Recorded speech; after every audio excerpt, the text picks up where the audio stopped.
With Regulation G allowing for the use of one restricted Pokemon, there are going to be more openings for niche team building picks that can aid in matchups versus specific restricted legendaries, or simply boost your own legendaries to greater success. These niche picks fall under what I like to call the GS effect. Take for example Shedinja in 2022. While not a strong Pokemon, its ability served a niche where it was able to wall out the likes of Zacian, Kyogre, and a few other restricteds because they simply did not have a super effective move that could hit the Shedinja. This would allow teams to seal endgames where they otherwise would not be able to. This is just one of the many examples of this effect. So today we are going to be going over the top 5 Pokemon that will take full advantage of a restricted format and should be seeing play as Regulation G continues. To start, we're going to start with wide guard users, and in my opinion, the clear #1 winner of wide guard is Mienshao. You are generally going to see Mienshao paired with Calyrex Shadow, and you are generally going to see a Focus Sash or an Eject Pack. We'll talk about Eject Pack in a bit, but you are going to see it paired with Calyrex Shadow. You get so many good things paired with this one restricted.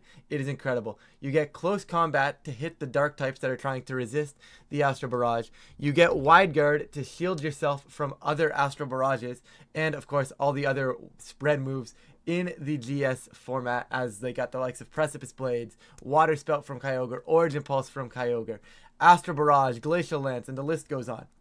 Right? Wide guard is incredibly valuable to have in a GS Cup format, so you're going to have that here as well. You're also going to have the likes of Feint, and when you're running a piece as offensive as Calyrex Shadow, if you can get Feint to break through a Protect simply for one turn, Calyrex Shadow is going to go crazy. Right? Sometimes they need to protect. They think they're going to protect and get you off the field, and then next turn they'll be fine. But if you can break that protect and break through that Pokemon that has protected, you are absolutely gaming and you are taking full advantage of that. I think it's a very cool move, especially in GS Cup formats where you have the likes of having those massive power moves, those massive power Pokemon. It's a different format, right? Now, where the fundamentals don't necessarily change of like how to team build and how to play the game, those don't really change.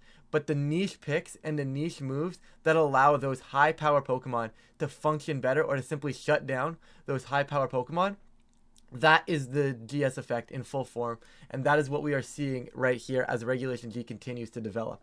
But once again, you also get the likes of Fake Out, and that feels like a really, really good cook, just once again farther supporting that Calyrex Shadow. Now, there's a few things you can do with this. You can go for something along the lines of coaching and maybe pair Mienshao with the likes of a Groudon, with the likes of a Calyrex Ice, right? That is still very, very strong. However, I do still think it is best fitted beside that Calyrex Shadow. It just makes so much sense. And I mentioned Eject Pack earlier. I do still think it's a very cool option because a lot of the times Calyrex Shadows will like to run the Focus Sash. And a lot of the times Mienshao also wants to Focus Sash. I cannot have both. If you are sold on having your Focus Sash on the Calyrex, then you can play around with the items on Mienshao. The berries don't really come into handy because like your defenses are terrible. You're not going to stick around on the field for long with this piece. You are going to get 1 or 2 turns of support. And that is what Mienshao is going to provide moving forward, right? But however, Eject Pack gives you opportunities to potentially have a line where you keep it around a little bit longer. Now, what I mean by this is you're going to click Close Combat, maybe drop off one of the dark types, or just simply click Close Combat to get off the field so you maybe don't die to an incoming Wood Hammer, and then the following turn, you can let's just say Mienshao hits the field, you close combat, you switch off, you bring something else in, and then you still have Mienshao for later in the game where you can once again click Fate, once again click Fake Out, once again click Wide Guard, right? Just re-preserving that, whereas otherwise, if you were something like any other item and you click Close Combat, you stay on the field, you get hit by the Wood Hammer, and you're no longer on the field. Now, granted, this is very niche scenarios, and there's also a scenario in this case that actually backfires on you, where let's just say you need to click Close Combat, but on the following turn, you really need Wide Guard support. This prevents you from being able to do that. So it's not like a surefire item, and I do still think Focus Sash is key for this Pokemon, especially if you're willing to give up the item on Calyrex Shadow. However, something like the Eject Pack, or maybe even just something like the Eject Pack is really, really strong. I was going to say like maybe even a berry, but I still don't like the berries. You can use them. It's just not worth it with the items. Like with the with the stats. It's just not good. Oh yeah, I forgot to mention inner focus entirely. You can't get faked out and you can't get flinched. I mean, and you're immune to intimidate. I don't know. Sign. Where do I sign? I want to use this thing. Where do I sign up for this? Other wide guard users consist of Iron Valiant, which I think gets a huge boost. We'll talk about Iron Valiant once again with the Quark Drive users in this format at a later point in the video. But once again, if you just filter wide guard, there's some other cool options here. Once again, I think Garganical is seriously underlooked. We get to see wide guard on Zamazenta as well in these formats. I think that's something to consider. Maybe even a Pelipper sneaks into the format again, because wide guard is just such a good ability, and it just keeps pieces alive, keeps those restricted legendaries alive longer. And the moment you can do that with your big powered Pokemon, it is always going to be a W. Of course, guys, there's tons of other options here. If you guys think I missed anything, let me know down below. But of course, moving on, we move on to the busted ability category. Now, a lot of the times you see this in the past where you had, you know, the Gastrodon with Storm Drain. Doesn't have the stats to necessarily back up an incredible Pokemon, right? But it does have that ability which kept your pieces alive from the likes of the crazy Kyogre that was running around the format. Similarly, Farigiraf with Armor Tail is once again going to keep your pieces alive. And as I mentioned before, keeping your restricteds alive is so good. In this case, you only get one, but it's only going to be better when you get two restricteds as well. And Armor Tail preventing that priority, giving you the speed control as well with Trick Room, feels really strong. There's a lot I can talk about with Farigiraf, but we've seen Farigiraf do well. It's had success already, and I think it's only going to see more success in Regulation G. Once again, you get Trick Room, you get Helping Hand. This supports your ability, your other restricteds, right? You get the Trick Room, you get to set speed control. You could imprison Trick Room if you really wanted to worry about that. Like if you didn't want to use Trick Room yourself, you could go imprison Trick Room so that your opponent can't get access to their Trick Room if that's what they're trying to go for. You get the likes of Shadow Ball if you really want it to be cheeky and hit something like the Calyrex Shadow in return. But I think overall what you're using this for is the speed control and the Armor Tail ability. And you're really just trying to shut down the priority that's going into you. And I think this is by far the winner of this format once again, because it is kind of actually a good Mon still. It's not an amazing Mon, like stat-wise, but it's done well enough. It has the stats, and the Armor Tail ability just completely makes it that much better. You also have other means of shutting down priority. In this case, you're going to look at Serena. Serena does a very good job on the hyper offense teams versus these priorities. Like maybe like a Scarf Kyogre would really appreciate having a Serena beside it. Historically, that has been the case, right? Maybe a Calyrex Shadow appreciates having the Serena beside it so you can't get sucker punched, right?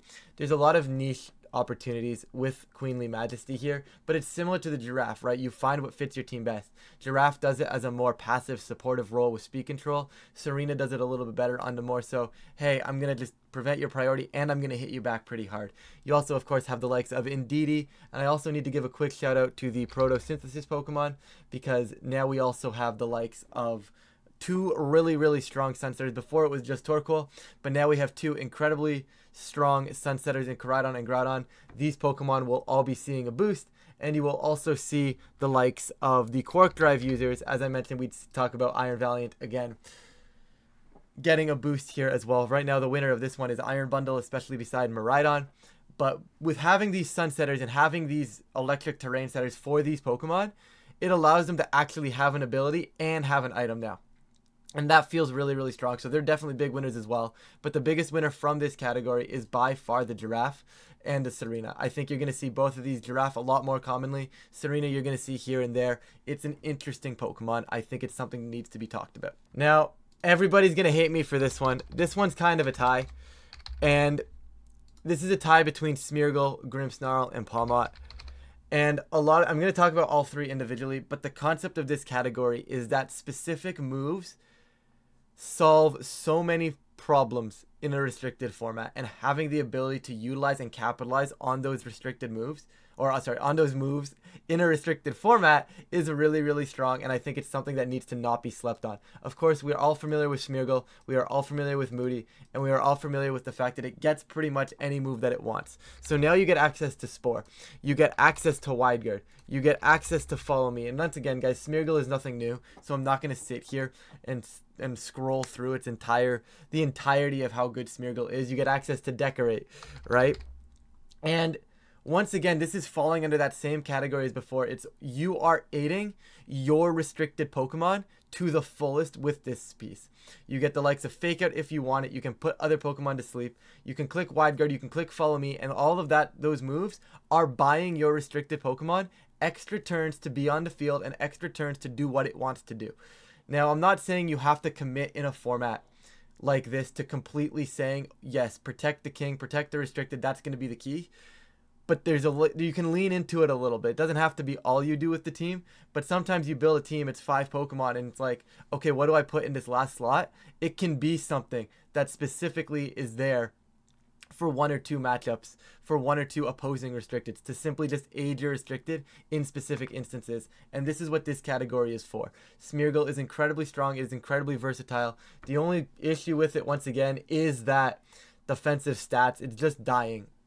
And what you can do, though, is sometimes you don't need Smeargle on the field for that long in a restricted format. You get 1 or 2 turns where you're boosting that restricted, and sometimes that is more than enough to simply just win a game and steamroll a game from there. So because of that, I think Smeargle is very, very strong, and you are going to see it in this format. Probably, once again, not crazy, but you are going to see it. Another Pokemon is Grimmsnarl, and very similar concept. Screens are good, guys. Reflect and Light Screen, just keeping your pieces alive, is never necessarily a bad thing. You also get the likes of Foul. I don't know why my cursor moved, but I don't know. You also get the likes of Foul Play. You also get the likes of Thunder Wave. I will talk about both of these individually. Once again, Spirit Break, still a really, really strong move for Grimmsnarl. You've got a lot of cool moves where you can actually capitalize in this restricted format. Spirit Break, of course, hindering off the Kyogres, maybe lowering the special attack of the Calyrex Shadow. Stuff like that you do really appreciate having on teams in these formats. But I think the other 2 moves I want to talk about, because everybody knows about Spirit Break, right? But I think Foul Play in a format where Calyrex Ice is a thing, and you're able to click Foul Play, especially maybe you get, like, it gets a few attack boosts, right? You click Foul Play, it does not appreciate taking the Stab Foul Play from a Grimmsnarl using the Calyrex's +2 attack stat. That just sounds broken. It's historically been very, very good, and you pair this with something along the lines of Thunder Wave, and once again, Thunder Wave in this case would be that get out of jail free card, and when you can get out of jail free versus restricted legendaries, it's once again buying those extra turns. And I know I'm going to sound like a broken record, but the extra turns, or shutting down a turn from the restricted legendary, or buying your restricted legendary an extra turn, is always a good concept in restricted formats. Now, I'm not saying walk in and spam Thunder Wave, but I'm saying if you have Reflect and Light Screen up already, or maybe the matchup forces you to say, okay, I really need my speed control here, you can go for that Thunder Wave. It gives you that kind of get out of jail free card, gives you that speed control if you are wanting to be reliant on the 90%. But more importantly, if you get that paralysis on that restricted legendary, this was really, really seen in the Dynamax era, where you would get the Thunder Wave on the Dynamax Pokemon, and they potentially don't move for 1 or 2 of those 3 turns of Dynamax, and that was massive. Now, you don't have the same upside on Grimmsnarl with that Thunder Wave in this format, as we have seen it fall off in the terrestrialization mechanic era. I don't know if that's actually a thing, but we're going to call it with that, and we're going to roll with it. But I do still think it has a niche, and it's going to be valuable in the restricted format, where you're going to be setting screens, keeping your restricted on the field longer, and hindering them off, messing with their game plan, slowing them down with the Thunder Wave. I think it's going to be seen, and I think it's going to be talked about, and I think it needs to be used. Palma, once again, with the busted move category, guys, it's just going to be a Revival Blessing. And I really don't have much else to say on Palmot. You can probably close it off with a Close Combat and a Focus Sash. I'm going to kind of run through this one quickly. This was meant to be a top 5 list, but I'm going a little bit more in depth than I would have liked, but it's fine. We're going to roll with it. Once again, Revival Blessing, gaming move, just bringing a Pokemon back after you've lost it is incredible. It allows you to play incredibly aggressive early on in the games with your restricted Pokemon, potentially lose your restricted Pokemon because players are going to try and take your restricted Pokemon down, right? That is what they want to do in this format, right? You want to remove the restricted as soon as possible as a general game plan, right? I'm not saying you always need to remove the restricted, especially if you have a good matchup versus it, but more often than not, you're going to try and get rid of the restricted, right? If I'm playing a Calyrex Shadow, my game plan is I either need to get rid of it as soon as possible or make sure I can preserve the pieces to beat it in an endgame, right? But if my game plan is get rid of it as soon as possible and I have Revival Blessing and I just, I remove the Calyrex Shadow. Next thing I know, Palmot comes in. I'm not in a position to be able to stop the Palmot from clicking Revival Blessing, all of a sudden, they have the Calyrex Shadow revived in the back. It's at 50%. And a problem here, though, is now, okay, well, now maybe in order to kill the Calyrex the first time, I wasted all my resources. Calyrex comes in later. Boom. Slaughters the rest of my team. It's game over, right? So I think in that regard, Revival Blessing is very, very strong. However, I think it's very, very, I don't want to say easy to pilot around, but I think a strong player, and as the format adapts, stronger players will start adapting and realizing, hey, this isn't really too big of a problem if I can preserve the pieces properly and just recognize that Revival Blessing is an option for my opponent, right? If you can position well versus this, it's really not that much of a threat, but sometimes there's nothing you can really do, and getting a legendary and a half, it's pretty good. You know, getting a legendary and a half, and I mean, I'm not going to complain about that, right? We'll talk about getting 2 full legendaries in a little bit, but for right now, we will go on to the next slot, and that is going to be basically bringing in Pokemon that simply shut down other legendaries. And for this category, it is going to be the Bronzong. Now, something I want to talk about, the example I used earlier was Shedinja, where how Shedinja couldn't get hit by like the Zacians or the Kyogres. They just simply didn't have anything to hit it super effectively and break through its ability. Similarly, it's Bronzong here, right? And Calyrex Ice is going to be big this format. Groudon is going to be big in this format. Having Pokemon that can just simply beat 1 or 2 other legendary Pokemon as a matchup fix for the rest of your team is really, really good. Because now I can play the game, in Bronzong's case in particular, to a spot where, okay, I ignore the Calyrex Ice, okay, I ignore the Groudon, and I just simply get to the end game where I get the ability to wall them out and win in the long run. Now, Bronzong, in order to fully beat Groudon, does need to utilize that Terra, probably into a Terra Water. That's probably what you are going to see on the Bronzongs in a format like this. However, that is perfectly fine, right? Like, once again, if I can save my Terra for Bronzong and I get it in a late game versus Groudon, I'm winning. That is a win condition. It is a legitimate win condition that I've gotten from a Pokemon that tends to not see usage, right? You also get the likes of Trick Room support. You also get the likes of Gravity, which I'm not as sold on because then you are removing your Levitate. But beside Groudon teams, hitting those Precipice Blades always feels pretty nice, right? You also get the likes of Hypnosis if you really want to be evil about it. You get the likes of Iron Defense. You get Body Press as well, which is probably something you're going to consider using more often than not. I wouldn't necessarily go Gravity, but if you do have something and you don't want to miss your moves, definitely go ahead and go for it. Bronzong actually still does get skill swap if you're trying to play around with weather. I think that's definitely something that could be utilized as well. However, there are a lot more abilities nowadays that you actually cannot skill swap, so it kind of gets a little less utilized. But regardless, you get this Pokemon to a endgame versus a Calyrex Ice. Calyrex Ice is not winning.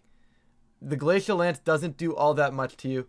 You get Iron Defense to potentially counter off some of the Chilling Neigh boosts from them. You get Body Press. You will eventually outdamage this Pokemon. You will tend to see it with a Leftovers or a Safety Goggles if you're trying to get through the Amoonguss as well, or to ignore the Amoonguss. That is an option, right? But a Pokemon like this is going to see success in this format. It historically has seen success in GS Cup formats, and you are going to see it once again because it is just so good at shutting down certain matchups and just patching matchups for bad restricteds. And in a format like this, as I mentioned time and time again in this video, you can afford to have that one niche Pokemon. This is the GS effect in full effect, right? You are seeing exactly what I've been saying right here. This Pokemon doesn't do a lot, right? It hasn't seen much play. All of Regulation, anything before Regulation G, it's seen niche usage here and there, but it is going to be really, really strong in Regulation G simply because if I just get the Calyrex Ice matchup, all of a sudden I have a win condition for it without needing to necessarily use 5 key pieces on my team. I use my matchup slot, my matchup fix slot on my team builder, and I say, hey, Bronzong wins me this matchup. I'm set now. I just got to play smart, right? It's not like an auto win because obviously they still have other Pokemon as well, but it is that nice ability to have to know you can play to that end game. We are going to wrap this one up with everybody's favorite restricted format, non-restricted Ditto. Because you know what? Why not have 2 restricteds? Am I right? Now, I'm going to be honest here. I am a lot less sold on Ditto in this restricted format than I have been in past restricted formats. I think in the past, having a restricted Ditto in a restricted format has been phenomenal. I still think it's going to be really, really strong on the correct teams. However, my main issue with Ditto right now is the ability to Terra. Now, in the previous formats, we've seen Ditto want to come in. It wants to copy that Calyrex, and it wants to steal the boost and click Astral Barrage and send the game, just win the game on the spot. Right? Because you really only get one move. It's going to be Transform. You run the Imposter ability. You switch in. You copy the opposing Pokemon and get the stats of that, any stat changes that it has, along with its actual stats outside of the HP stats. So on Ditto, what you want to do is you just want to go max HP. You can probably go ahead and go 0 into attack just in case you do have to switch in and maybe take like a foul play. Once again, same thing along the lines of speed. This is probably what you would do with a Ditto. Something like this if you are going to EV it, right? It just covers all those niche scenarios with the Pokemon. If I have to switch into a slot that doesn't have a Pokemon in it, right, and I have to try and click Transform, I get the ability to potentially click Transform faster. I get the ability to potentially live an attack because I have HP, and on the off chance I do get hit by a foul play, I have that damage mitigated as well. Obviously, none of these stats below the HP matter once you go for... I should definitely make this level 50 for Ditto. But none of these stats below the HP actually matter once you copy the restricted. All of these are going to be the restricted Pokemon stats or the Pokemon that you're copying stats, which feels really, really good. You probably pair this thing with Choice Scarf, and it's really, really good. And my main issue with it right now is the Terra typing and the ability to Terra. Because before, I would copy the Calyrex Shadow. I would be faster. If they were specs, had chip damage on their Sash variants or Life Orb, I was just taking them out. Right? I was coming in with my Ditto, and I was taking them out. And you know what? That was very easy to do. Now, the problem now becomes the ability to Terra. If I just happen to switch in with my Ditto, right, and they still have their Terra available, I no longer sweep that team. If they don't have any boost, they have their Terra available. I click Astral Barrage, but they Terra Fairy, they Astral Barrage me back, and I'm gone. Yes, I have the ability to Terra, but Ditto's Terra is very, very ugly because there's going to be so many scenarios you want to try and bring Ditto into. Having one Terra or limiting that to one Terra makes this Pokemon a little bit more difficult to use. It's not as slappable. I think it is still very, very strong. Don't get me wrong. I'm not saying the ability to Terra the opposing Calyrex is the sole reason I wouldn't use Ditto. It is still really, really strong. There's a reason it is on this list. It's just, I think it's a little bit, it's not as simple as it was before. Haha, copy big Pokemon, go burr. It's still, that's pretty much the concept, but I think it's not as easy to get off in the right positions as it used to be, which is all I'm trying to say here. It's really, really strong. Whether you copying a Kyogre and then getting Scarf Water Spout, we all know how good Scarf Water Spout is. Copying Zacian, getting the Behemoth Blade back into the opposing Zacian. We have seen this Pokemon be good time and time again. Maybe you're copying an Incineroar and getting an Intimidate down under their restricted beside them, right? There is a lot of opportunities with Ditto. And I think Ditto is very, very cool. But guys, this is going to do it for my list on the GS effect and some of these Pokemon that I think are going to see an uptick in usage as the format continues to develop. Of course, guys, I am very limited in what I can actually put out. I don't want this video to be 72 years long. So if you guys do think I missed anything, feel free to let me know down below. Let's have some conversations down there about some other Pokemon you think fall under the spectrum of the GS effect. But with that, if you do enjoy this type of content, please feel free to leave a like and subscribe. It really does help out the channel. And with that, I'm going to get on out of here. Thank you all so much for watching, and I will catch you all in a future video.